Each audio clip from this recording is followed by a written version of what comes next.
Iran और Israel के बीच का ये जो तनाव है, ये सिर्फ हेडलाइंस तक ही सीमित नहीं है। इसके पीछे ना एक ऐसी कहानी छिपी है जिसमें पूरी दुनिया की अर्थव्यवस्था को हिला देने का दम है। चलिए, आज इस पूरे मामले की तह तक चलते हैं। आप देखिए, पहली नज़र में तो ये एक सीधा सादा फौजी टकराव लगता है ना, कि दो देश हैं और उनके बीच सीधी लड़ाई हो रही है। लेकिन जो सोर्स मटेरियल आज हम देख रहे हैं, वो कुछ और ही इशारा करता है कि असली खेल तो पर्दे के पीछे चल रहा है। और इस नज़रिए से अगर हम देखें, तो ये संघर्ष सिर्फ एक इलाकाई झगड़ा रह ही नहीं जाता। ये तो पूरी दुनिया की इकोनॉमी पर अपना दबदबा कायम करने की एक बहुत बड़ी जंग बन जाता है।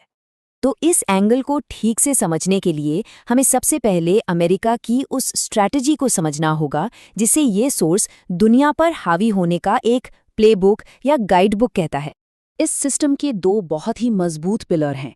पहला, दुनिया की ज्यादातर तेल सप्लाई पर अपना कंट्रोल रखो, और दूसरा, ये पक्का करो कि तेल का सारा लेन देन, सारा व्यापार सिर्फ और सिर्फ अमेरिकी डॉलर में ही हो। इसको एक मिसाल से समझते हैं। सोचिए जरा, अगर पूरी दुनिया सिर्फ आपसे ही पानी खरीद सकती तो क्या होता?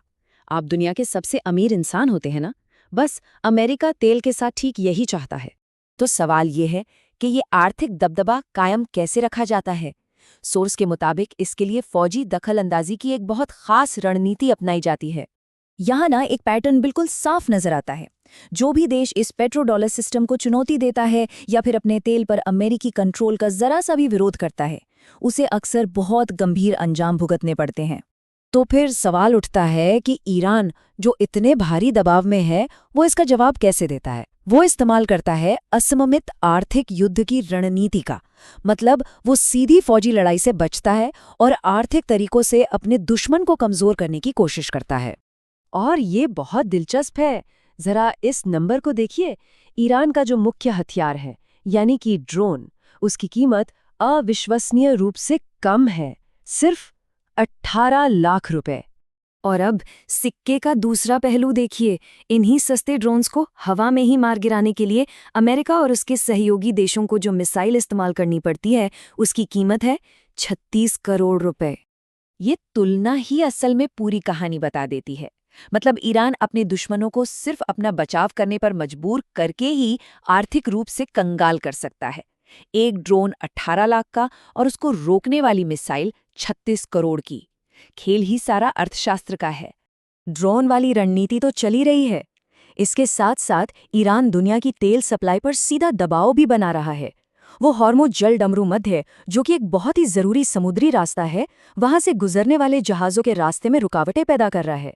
और सोचिए, ये वो रास्ता है जहां से एशिया का 80% तेल गुजरता है।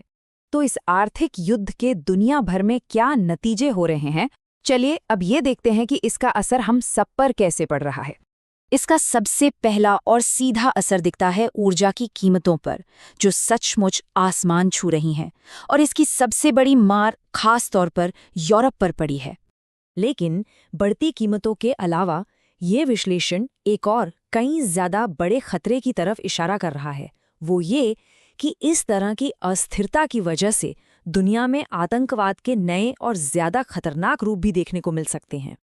अब बात करते हैं भारत की। ये सब कुछ भारत के लिए इतना अहम क्यों है? ये विश्लेषण साफ साफ बताता है कि भारत इस पूरे मामले में एक बहुत ही नाजुक रस्सी पर चल रहा है। जियोपॉलिटिक्स में जो दोहरे मापदंड अपनाए जाते हैं, उसे समझाने के लिए सोर्स एक बहुत ही दिलचस्प मिसाल देता है। सोचिए, अगर हमारी चाय में मक्खी गिर जाए तो हम क्या करते हैं? हम पूरी चाय ही फेंक देते हैं। लेकिन अगर वही मक्खी कीमती घी के डिब्बे में गिर जाए तो हम मक्खी को निकाल कर फेंक देते हैं, घी को नहीं। क्यों? क्योंकि घी चाय से कहीं ज्यादा कीमती है। और यहाँ सबसे जरूरी बात यही है, अंतर्राष्ट्रीय रिश्ते अक्सर उसूलों से नहीं बल्कि ताकत और फायदे नुकसान से तय होते हैं। कौन चाय है और कौन घी, इसी से सब तय होता है। ये टेबल इसी बात को और साफ कर देती है। सोर्स के मुताबिक जब बात पाकिस्तान अधिकृत कश्मीर की आती है तो इजराइल कहता है कि वो भारत का हिस्सा होना चाहिए। लेकिन जब बात अक्साई चिन की आती है, जिस पर चीन का कब्जा है, तो इजराइल उसे भारत और चीन के बीच एक विवादित क्षेत्र कहता है। ये दिखाता है कि भारत कैसे एक जटिल जाल में फंसा हुआ है। एक तरफ ईरान से मिलने वाले रणनीतिक फायदे हैं, जैसे चाबहार पोर्ट, तो दूसरी तरफ इजरायल और अमेरिका से मिलने वाली एडवांस्ड मिलिट्री टेक्नोलॉजी। भारत को इन दोनों के बीच एक बहुत ही नाजुक संतुलन बनाना पड़ रहा है। और इन सब के बीच ये नंबर भारत की एक बहुत बड़ी कमजोरी को दिखाता है। अगर मिडिल ईस्ट में तेल सप्लाई में कोई भी बड़ी रुकावट आती है तो भारत के पास सिर्फ और सिर्फ 45 दिनों का ही तेल भंडार मौजूद है। और आखिर में ये विश्लेषण हम सबके सामने एक बहुत बड़ा सवाल छोड़ जाता है।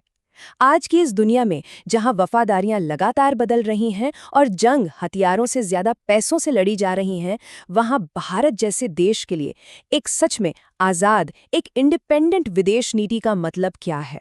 ये सोचने वाली बात है।